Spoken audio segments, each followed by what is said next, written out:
그러니까 제가 어머니께 드리고 싶은 말씀은 아이들을 좀 믿지 말라는 말씀이에요. 애가 지금 뭐 스터디 카페를 가서 공부를 하겠다 이렇게 얘기하고 하잖아요. 근데 그게 이제 공부를 잘하는 학생 같은 경우에는 스터디 카페를 가서 이제 혼자서 할 수 있는 능력도 있고요. 그리고 모르는 문제가 나왔을 때 어떻게 해결해야 될지 이런 것들도 보관이 있단 말이에요. 근데 그게 없는 친구들은 사실 이렇게 모르는 게 계속 막히고 막힐 때마다 그걸 혼자서 극복할 수 있는 힘이 굉장히 부족해요. 그리고 뭐 아이가 이제 공부를 왜 해야 되는지 모른다 이런 말씀 하셨잖아요. 그쵸? 예. 근데 막 그 동기부여하는 영상들이 되게 많아요. 이제 뭐 엄마가 굉장히 강압적으로 이제 학생에게 뭐 공부를 안 하면은 정말 비참한 삶을 산다 뭐 이렇게 해가지고 설득이 되는 친구도 있었지만 요즘 친구들이 되게 얕잖아요.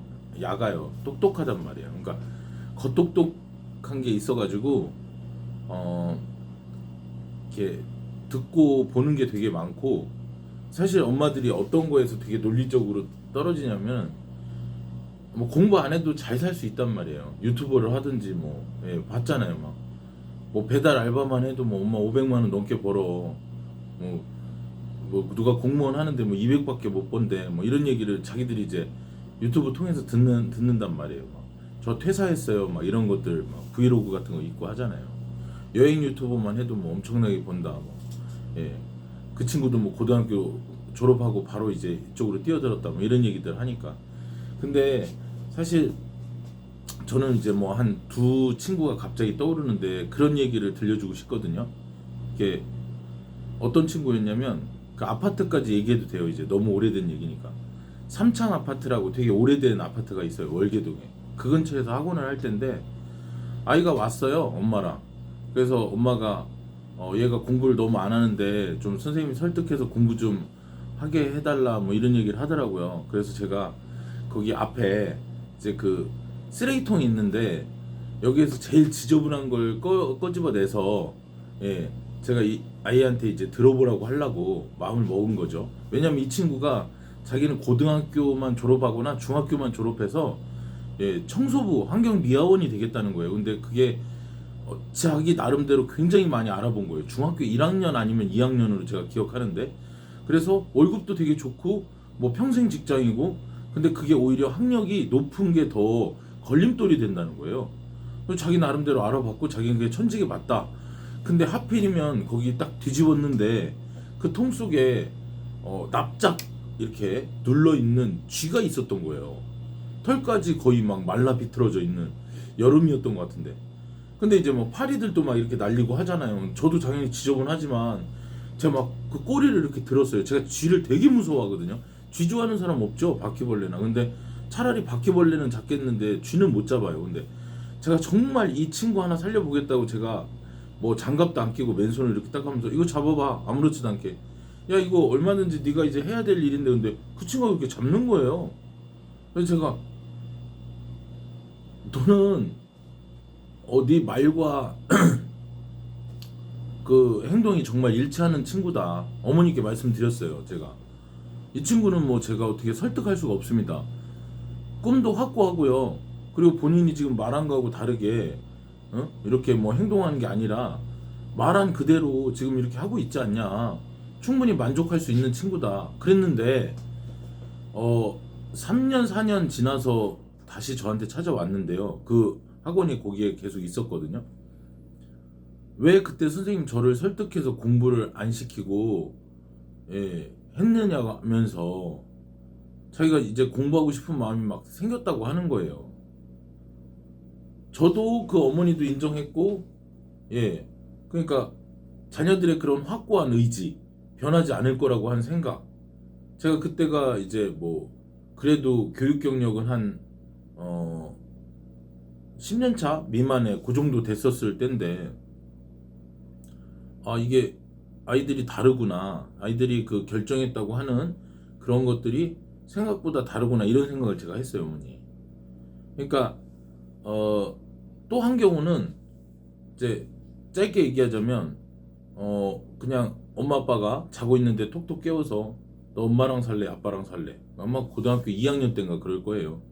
그래서 또래 그때 이제 교습소 할 때 같이 있던 친구들은 다 인서울을 가거나 되게 대학을 잘 갔는데 이 친구는 못 갔어요.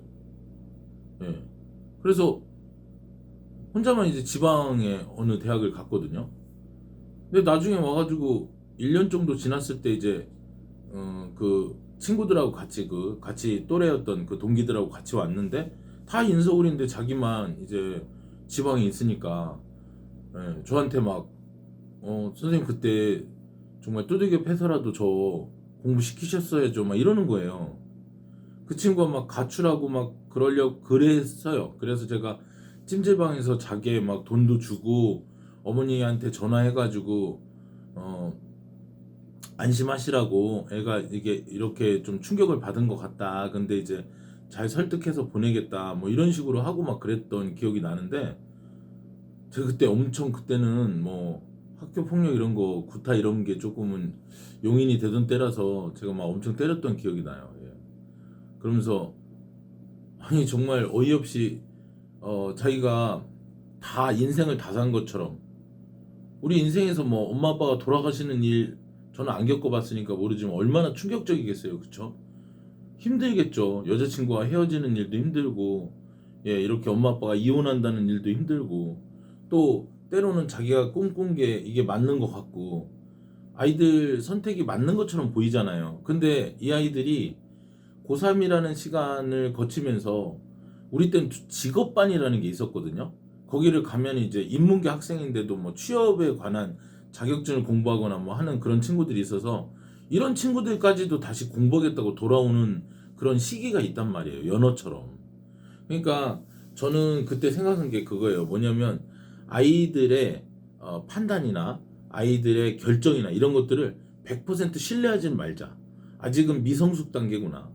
이 친구들이 책임지지 못한다. 이런 생각을 했거든요. 그러니까 어머님께서 지금 그런 아이들하고의 마찰에서 내가 정말 애 좋아하는 대로 해줘야 되는 게 맞지 않나. 요즘 엄마들은 다 그렇다는데 우리 아이가 옳은 판단을 하지 않았나 이런 생각할 수 있단 말이에요. 근데 조금은 더 많이 진지하게 고민하셔서 아이들의 판단이 다 옳을 수는 없다. 예, 가변적이다. 아직은 미성숙일 수도 있다. 예, 단정 짓지 말라는 거예요. 교육에서는 이제 선입견을 가지거나 단정 짓는 게 되게 위험하거든요. 그래서 그렇게 하셨으면 좋겠고요.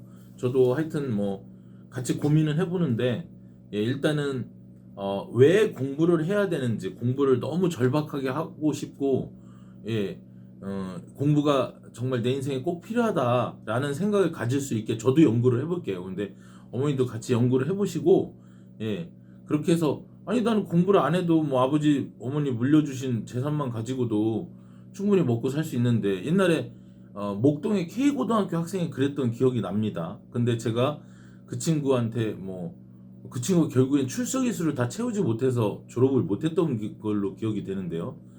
아빠 엄마가 주신 건물주, 예, 임대료 받는 것도, 그것도 고등학교는 나와야 잘 받을 수 있다고 제가 하면서 설득했던 기억이 나는데요. 하여간 어찌 되었든, 예, 우리 친구가 정말 스스로 왜 꼭 공부해야 되는지를 알았으면 좋겠어요. 근데 아무튼 제가 오늘 말씀드리고 싶은 거는 아이의 확고한 의지, 뭐 얘가 결정했으니까 나중에는 뭐 책임지라고 할 거예요, 뭐라고 할 거예요. 그러니까 잘못됐을 때도 생각을 해야 되기 때문에 부모님께서 그런 부분까지도 고민하셔서 상담을 하셔야 된다, 이런 말씀을 드릴게요. 하여튼 뭐 감사하고요. 너무 이제 늦은 시간에 와주셔서 정말 감사한데, 예, 다음에 또 한번 뵙도록 하겠습니다. 예, 감사합니다.